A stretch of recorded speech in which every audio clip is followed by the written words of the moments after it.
سلام كبراتن تملكتن عبالات قز إنفو لومون كم تلومد وستن تزغنو وانا وحابريتات حزنا لكم مزينا لنا فلما نوريو حابريتا شمت جنرال تادس ورده واحد كاب مزقب مرز عبورد إتيبيا ملؤ بملؤ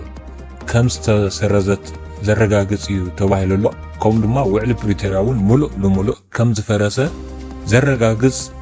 شمت يتواهل اللو نمتع كوم تواهل اللو حديرنا كنتو سوسينا كالي نوريو حابريتا دما ኢትዮጵያን ዕጡቃት አርኤስኤፍ ብሕቡ ከመ ትድግፍ ሓድሽ ብየል ዩኒቨርሲቲ ተባሃለ ብሳትላይት ተሓጊዙ መረዳእታ ዘቕርብ ዩኒቨርሲቲ እዩ ከምኡ ድማ ብተመሳሳሊ ሚድል ኢስት አይ ዝተባሃለ ሚድያ እውን ነዚ ኣመልኪቱ ምርመራዊ ፀብፃብ ቃሊሕ ኣሎ ዋና ጭብጥታት እቶም ዝወፁ ፀብፃባት ሓቢርና ክንርኢ ኢና ከምኡ ድማ ግብረ መልሲ መንግስቲ ሱዳን ነዚ ጉዳይ እንታይ ከም ዝኾነ ክንሪኦ ኢና ካሊእ ዘገርም ሓበሬታ ድማ እቲ ኣብ መንጎ ኣሜሪካን ኢራንን ዝተበፅሐ ናይ ክልተ ሰሙን ተኽሲ ጠጠው ናይ ምባል ስምምዕ ኣሜሪካ ኢራን ተኽሲ ጠጠው ንኽተብል ንፓኪስታን ለምን ለዝብል ምሕፅንታ ምስ ቀረበት ዝተረኸበ እዩ ክብል ፋይናንሻል ታይምስ ኣቃሊዕሉ እዚ እውን ክሳብ መወዳእታ ምሳና እንተፀኒሕኩም እቲ ሓበሬታ ክነካፍለኩም ኢና ሓደሽቲ እንትኾንኩም ንቻናልና ሳብስክራይብ ግበሩ ከምኡ ድማ ላይክን ሸር ምግባር ኣይትረስዑ ክንብል ንፈቱ እዩ بتفلم حابريتنا تنجمر شمت جنرال تادس ورده حواحات يغن وعلى بريتوريا ملؤ بملؤ كم سسرز زرقاقس يبهلالو نزي مخنيان زقرولو دما حدا اتي زتوهاهم شمت اتي تماليستو صحفلهم دبدا ناي شمت دبدابي كم تزرقنايو اتم ستقوس عواجات ناي 95 ب95 ዓመተ ምህረት ዝወፀ ኣዋጅ ንጋምቤላ ተባሂሉ ብ95 ዓመተ ምህረት ዝወፀ ኣዋጅ ከምኡ ድማ ብ2013 ዓመተ ምህረት ህወሓት ንቆላ ተንቤን ምስ ከደ ዝወፀ ኣዋጅ ንኽልቲኦም ጠቂሱ እቲ ሽመት ተዋሂብዎም ዘሎ እዚ ድማ ብጣዕሚ ዓብይ ፀገማት ሒዙ መፅኡ ኣሎ ማለት እዩ ከምቲ ንፈልጦ ፕሬዝደንት ታደሰ በይኖም ኣዲስ ኣበባ ኸይዶም ፀብፃብ ኣቕሪቦም ድሕሪ ናይ ትግራይ ኩነታት ፀብፃብ ምቕራቦም እዮም እዚ ሽመት ተዋሂቦም ዘሎ ምስ ህወሓት እውን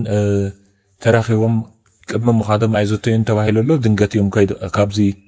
ኸይዶም ተባሂሉ ኣብ ልዕሊ እዚ ድማ ኣብ ልዕሊ እዚ ነገር እዚ ድማ ከምዚ ዝበለ ናይ ትግራይ ጥቕሚ ዝጎድእ ዓይነት ተገይሩ ዝወፀ ሽመት ብጣዕሚ ንብዙሓት ኣቆጢዑ ኣሎ ተባሂሉ ኣሎ እዚ ሽመት ክልተ ነገራት ይጥሒሱ ዘሎ ሓደ እቲ ዝተሸምዎ ሽመት ብመሰረቱ ውዕሊ ፕሪቶሪያ ዝብል ዝገልጽ ነገር ከም ዘይብሉ ካልኣይ ድማ ናይ 2013 ዓመተ ምህረትን ናይ 95 ዓመተ ምህረት ዝወፁ ኣዋጃት ዝጠቅስ ሽመት ይተባሂሉ ኣሎ ካብዚ ተኽነስተውዕል ንኽእል መሲልኩም ብመሰረቱ ውዕሊ ፕሪቶሪያ ሓቋፋይ ዝኾነ ግዝያዊ ምምሕዳር ንኸምስረት ሓደ ዓመት እናዊሕሎም ኣለኹ እንተኢሉ ንሕወሓት ኣፍልጦ ይህብሎ ማለት እዩ ህወሓት ዝበሃል ውድብ ኣብ ኢትዮጵያ ከም ዘሎ ኣፍልጦ ይህብሎ ማለት ስለዚ ነዚ ነገር ነዚ ንሕወሓት ኣፍልጦ ነዘይምሃብ እንታይ እዩ ገይርዎ ዘሎ ቅድሚ ሕዚ ዝወፁ ኣዋጃት ናይ 2013 ናይ 95 ኣዋጃት ተጠቒሙ ዘሎ ብፍላይ ናይ 95 ኣዋጅ ካብዚ ሰዓር ፀኒሑ እዩ ተባሂሉ ኣሎ ኣበራ ንጉስ ዝተባሃለ ጠበቃ ሕግን ጠበቃን ምሁር ሕግን እንታይ ከም ዝብል نسمع ايام بأواج قطر 359 نا دنب قطر 479 ተብሎ ተጠቅሶ ነው ተራዝሞላቸዋል እየተባለ ያለው ከህግ አንፃር አልተሾሙም አልተራዘመላቸውም ማለት ነው ምክንያቱም በተሻሩ ህጎች የሚራዘም ስልጣን የለም እነዚህ ህጎች አሁን በስራ ላይ ያሉ ተሽረው ተተክተዋል በተሻሩ ህጎችና በተሻረ ደንብና በተሻረ አዋጅ አንድ ሰው ሹም ያለው ማለት በህግ አልተራዘመልህም ማለት ነው ሌጋሊ ስፒኪንግ ማለት ነው ይሄ ደግሞ ከፖለቲካው የመነጨ ነው የሚል እንድምታለው ብዬ አምናለሁ ይሄ አሁን መንግስታዊ ቧልት ነው ቀልድ ነው የተጻፈው ባይነኝ ምክንያቱም በተሻረ ህግ በሌለ ህግ ተሹመሃል ማለት አልተሾምክም ስለሆነበት ወደ ኋላ ተመልሰ ከተቀስክ ፕሪቶሪያውን ትተዋል የትግራይና የህወሓት በተለይ የፌደራል መንግስትና የህወሓት ፖለቲካው ድርድርና ግብረ ድምዳሜን የሻረ ነው ያ ማለት በሌላ አማርኛ ታደሰ ወረደ ሙሉ በሙሉ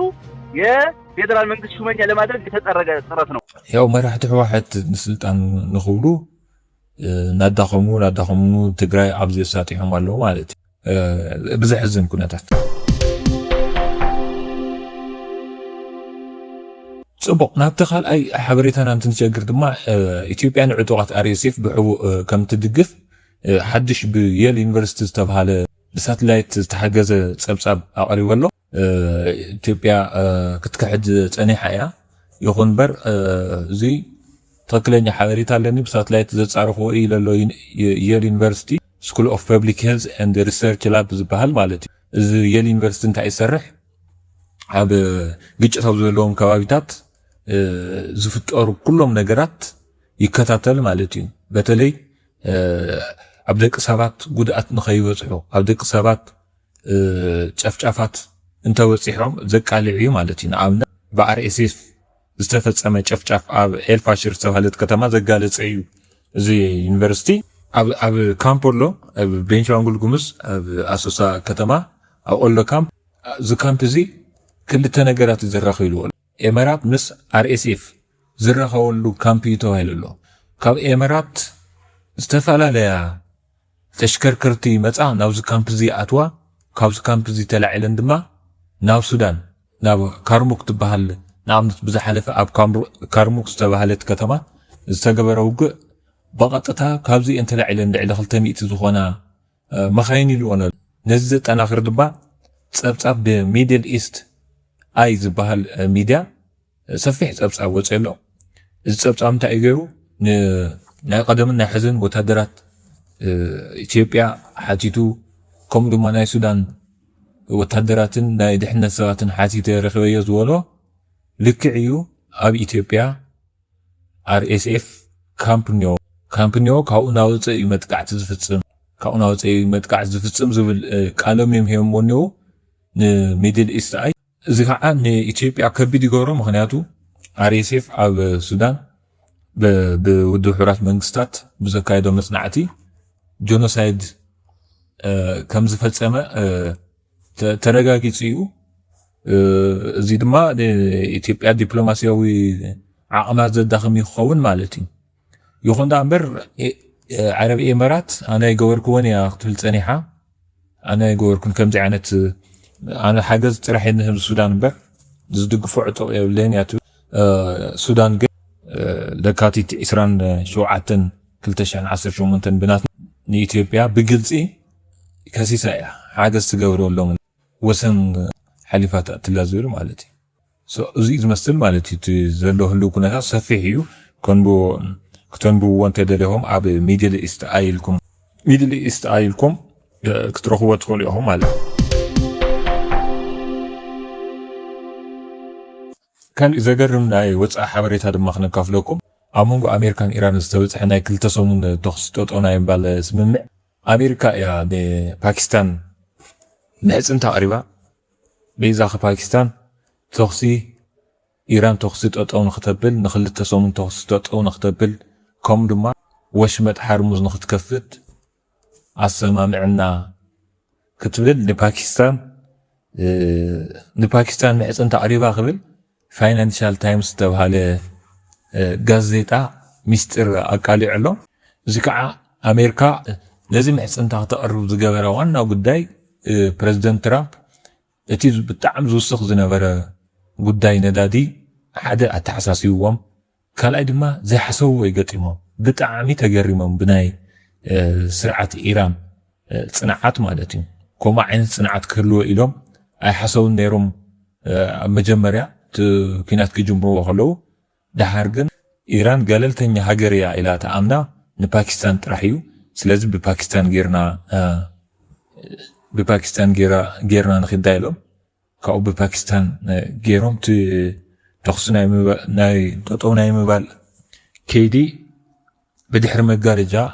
كسرح عندي مالتي كأو متشارشة ناي إيران وصل قدايات ميستر أرجعتشي زبالو كم لما كالوت بوليتيكاو مراحتي نا إيران نتي تخصدت ونخبل عاصم معبتي هم يخون بر نا إيران حلوة إسلام ويانا ويكع بإنجليزية أرجيس زبال بزو قد تسمع معنيرهم كأتم كافتم أرجيس جروب كافتم بجلن صوم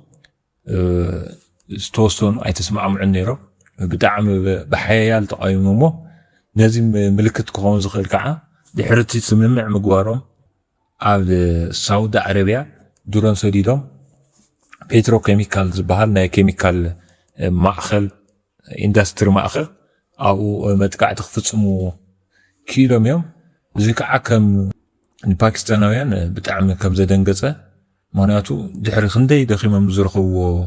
ተኽሲ ጠጠው ናይ ምባል ስምምዕ ክባላሽ ስለ ዘይደልይዎ መጠንቀቕቲ ኣቕሪቦምሎም ተባሂሉ ዘይር ግን እንታይ ኢና ንርዳእ ኢራናውያን ጽንዓቶም ክሳዕ ክንደይ ናይ ምዃኑ ኣሜሪካ ባዕላ ፕሬዚደንት ትራምፕ ደገ ወፂኦም ስልጣነ ሙሉእ ከነውድም ኢና ስልጣነ ሙሉእ ከነዕኒ ኢና ኩሎም መሰረተ ልምዓታት ከፍርሶም ክድምስሶም ገለ ይብሉ ነይሮም ኣብ ደገ ወፂኦም ብድሕሪ መጋረጃ ግን እንታይ ገብሩ ከም ዝነበሩ ብግልጽ ወፂዎሎ ማለት እዩ ፋይናንሻል ታይምስ ጽንዓት ናይ ኢራናውያን ብጣዕሚ ዝገርም እዩ ዋላ እኳ ኣብ ልዕሊ ህዝቦም ኢራናውያን መራሕቲ ኣብ ልዕሊ ህዝቦም ጨካናት ተኾኑ እንተን ደጋዊ ሓይልታት ግን ከፈናፍንዎም ኣይኽእለን ማለት እዩ ጽቡቕ ስለዚ ዝነበሩና ሓበሬታት ነዚኦም መስሉ ነይሮም ሓድሽቲ እንተኾንኩም ንቻናልና ሳብስክራይብ ግበሩ ላይክን ሼርን ምግባር እውን ኣይትረስዑ ክንብለኩም ንደሊ ምሳና ክሳዕ ሕዚ ስለ ዝጸናሕኩም ብጣዕሚ ነመስግን ይቐኒየልና ቻው